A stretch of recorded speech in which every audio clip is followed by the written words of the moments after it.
C'est l'une des positions de l'armée ukrainienne, au nord de Kharkiv. Dans le champ juste derrière, un char russe détruit et encore fumant. Nous sommes à seulement 10 km du centre de la deuxième ville du pays. Ces positions, les Ukrainiens les tiennent pour l'instant. Mais les combats sont intenses, selon le commandant avec qui nous avons pu parler. Les accalmies, d'ailleurs, sont courtes. Un coup de feu retentit. Okay, go, go, go. Les hommes se positionnent. Nous quittons les lieux. Lorsque nous revenons dans le centre-ville, plusieurs détonations. Et des civils en panique. Courir dans les rues de Kharkiv est devenu le quotidien. Plus tôt ce matin, un missile non explosé s'est planté au beau milieu de ce passage piéton.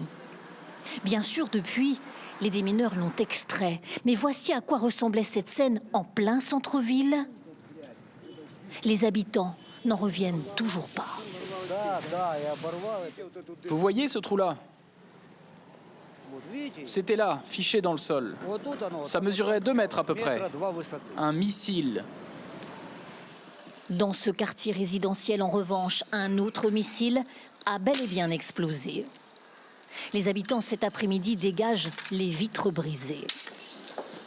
Pas de morts, quelques blessés légers. Les adultes et les enfants dormaient au moment de la frappe. Ma fille dormait ici, dans ce lit.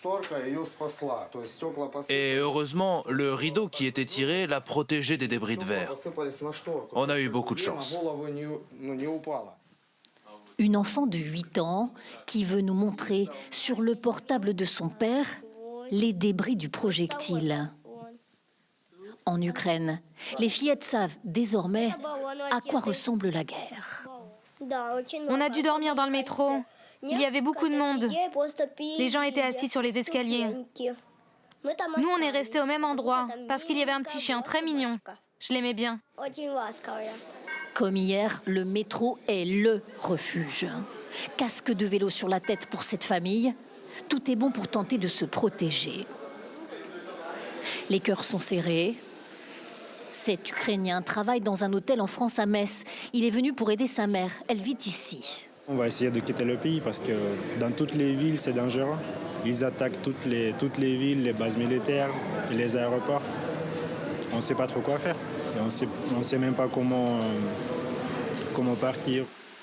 Plus loin, le sous-sol d'un hôtel. Personnels et clients attendent la prochaine accalmie pour remonter. Des civils qui ont passé l'état de sidération du premier jour et qui semblent s'installer dans un incroyable quotidien où les chars russes peuvent surgir à tout moment.